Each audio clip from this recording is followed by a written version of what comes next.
The Torrances' tour continues into the Gold Room. They enter from the left side, and along the right side of the room there only appears to be one door. When Mr. Halloran takes Wendy and Danny to the kitchen, it appears as though he's going to the door on the right side of the room. Later, Grady tells Jack that, "I think the best thing is to come along to the gentleman's room, sir, and we'll get some water to it, sir." They then head over to the same doors that previously was supposed to be the way to the kitchen. Here we see two almost identical left to right shots of the Gold Room. In the first, level 1, they are cleaning up the room on closing day. The second, clearly full tilt level 3, the room is packed with guests, hotel staff, and Jack wanders in. If we look at this scene again, focus on the couches. In the first sequence, as the tour enters the Gold Room, they walk by 2 couches. But later when Jack comes in, there are 3 couches that he walks past. Stanley shows us in level 1, Jack walking up to an empty bar. There are 6 chairs. Jack is to the right of chair number 4, and then sits down in it. This scene then jumps to level 3 by having Lloyd and a full bar suddenly appear, which is extremely jarring. But while our conscious mind is dealing with that, Stanley messes with our subconscious by also moving Jack from the middle of the bar, where his left arm is almost dead center of the bar, to where, now he's slid down a few feet to what feels like chair number 5. And then when Wendy comes in, he's back to the middle of the bar, in chair 4. Stephen King is an author, a storyteller, and in the stories he tells, he likes to tell stories about characters who are authors, storytellers. There's a degree of meta we're dealing with. The storyteller is creating a fictional story about a storyteller that creates a fictional story. This meta is also present in The Shining. What line of work are you in now? I'm a writer. This is Stanley Kubrick telling a story about Jack Torrance, who in turn is also telling a very similar but different story about a character who's like him and named Jack.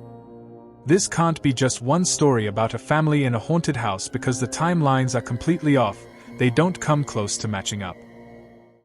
Level 1 first. If we use both Wendy Torrance speaking with the doctor, and Jack Torrance being interviewed at the Overlook, as our day 0, we know the following. Jack Torrance was drinking and used too much strength and he injured Danny's arm.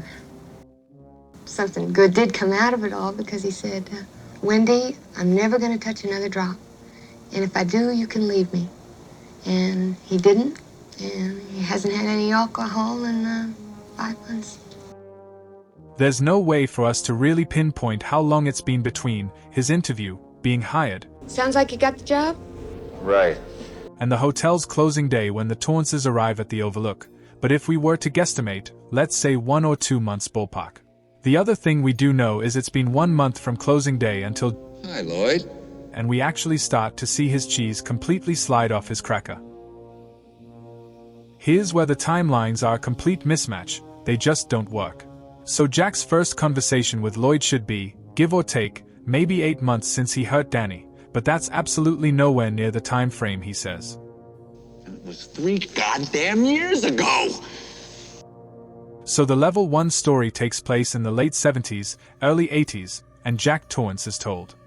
I don't suppose they told you anything in Denver about the tragedy we had up here during the winter of 1970? Which would be about 10 years ago.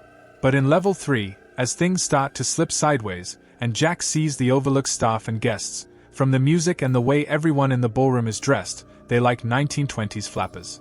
Not late 60s hippies or 1970s disco. Also, the final shot in the film shows Jack in the photo taken in 1921, which matches up with the level 2 story Jack is creating about the 20s, not the level 1 story from the 70s that Jack was told about by Mr. Ullman.